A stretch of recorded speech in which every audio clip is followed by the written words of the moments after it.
this would fit in either category. The B2K would be the most loosely used term amongst STIs. Is, you know, slang out of ignorance. We don't know what it is. You know, I feel that through extensive research, telephone companies, ground-based weaponry, as well as an implant is more than likely required for this harassment, the B2K, to be effectively applied to our lives. I do, you know, confirm it through several telephone companies offering cochlea hearing aid style programs. Sprint will, you can sign your kid up to Sprint. You can sign up your wife or whoever your spouse is that very well may be suffering from a hearing loss. And they are biosensors and inner ear cochlea sensors. They will go straight to the auditory cortex. This way a person can keep a normal charisma. They will appear a traditional cochlea implant is a very large, bulky electrode that sits on the back of the head. It's very unappealing. It's very unattractive. These are particularly designed for the to be recessed on a string. They are a string of biosensors, and they can inject them into the ear. They can inject them into the throat. They can inject them just like anywhere that there is blood movement. They are organically driven, which means that they have no need for an external source of power. Now, when your heart beats, your natural biotelemetry, your nervous system will actually cause these things to work just by the blood flowing over them. It would be like dielectric. It would be dielectric type of charging system. So that's how most of the implants actually work. I've had an MRI done December 14th of 2007, Friday morning. I had found I've been having a lot of trouble with my left trapezia muscle, which will affect my grip. It affects my guitar playing. It affects my hobby. It affects everything. I can't hardly do anything with my left hand when they are messing with it. Well, I went and had it examined just like my doctor had requested that I do. We couldn't find anything through x-rays, so he said the next step is going to be a upper body or mid-body MRI. So I went ahead and had an MRI done, and sure enough, I had found in my left trapezia muscle, there's a group of nerves up there I had learned about from a nurse, and she had told me a little bit about it. And she said that there's a group of nerves right there that control the nerves, the functions down in your hand. You know, the movement, the feeling, the touch, things like that. You know, and I had found that these weapons will actually tweak the nervous system. That's what they're designed to do, is to cause a peripheral nervous system imbalance. You know, I mean, so, you know, keeping that in mind, as well as the horrible pain I was in the next day when I woke up, I couldn't understand why. The only thing I had done is went to sleep. That is it. I woke up and I could not work, I could not move, I could not do anything. And it was due to the introduction of an implant into a very strong muscle group on my body. So the separation of the muscle from this implant being put in there would cause the pain, and then introducing it to my body would be, it was horrific. I didn't like it at all.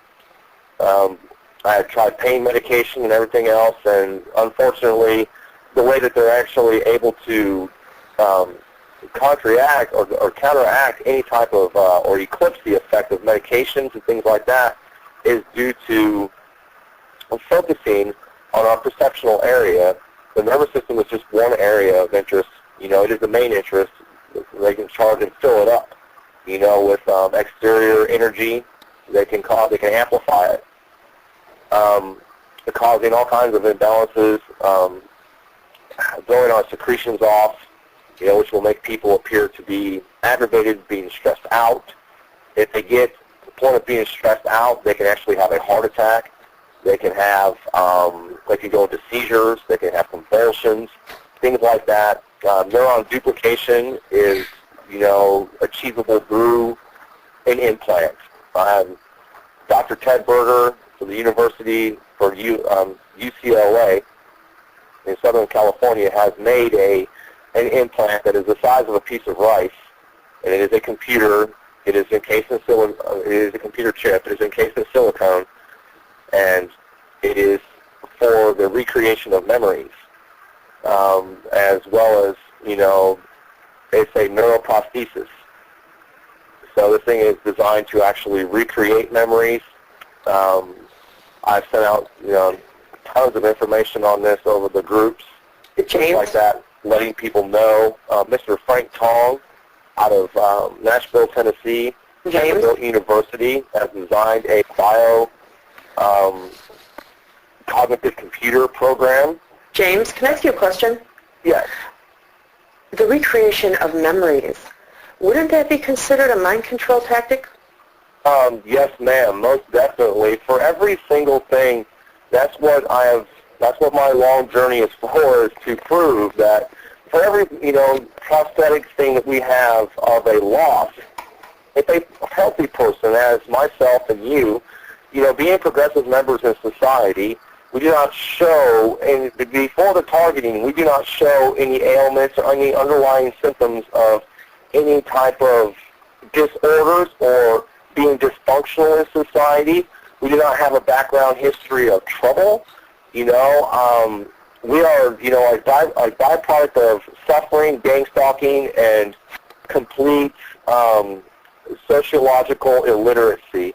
People in society, lack the ability to comprehend, understand, or even care. If it's not me, then it doesn't bother me. Out of sight, out of mind is our society's, point. If it doesn't involve Junior, then Mrs. Smith's not going to be aggravated by it. And it's very hard to get through to these people and make them understand. And that's what my objective is that for every, step there is in technology to help us, if this technology is, when we are falling short in a deficiency, or we have a deprivation of, memory due to an accident, or we've lost, if we're deprived of one of our arms or something like that, these prosthetics can be used on healthy people to literate diseases that do not exist in our bodies to begin with.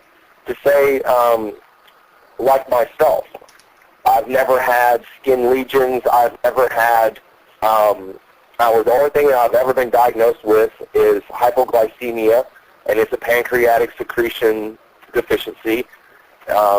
Insulins and things like that, or like diabetics, these weapons have been proven to show the effects of diabetes, multiple sclerosis, epilepsy, blindness, forgetfulness, or Alzheimer's type diseases. They have been shown to actually reapply things as depression, very lonely. They can make you feel, they can distort a normal person's alpha, beta, and theta, delta brainwaves. So can the sounds that they send with the infrasonic weapons. They can actually bend the brainwave over out of the way, and gamma waves will start to develop. Gamma theta and delta waves will actually start to blend together, and that's not how the body was designed. I mean, we don't see cat dogs running around all the time. We don't see cow mice everywhere. Our brainwaves were not meant to be bent. Our bodies were not meant to be introduced into high fields of electromagnetic frequencies and so forth like that. Just as the microwave frequencies are affecting the bumblebee or the honeybee cannot no longer find its way home. So now we have a huge loss in the population of honeybees as well as different kinds of insects. And it is due to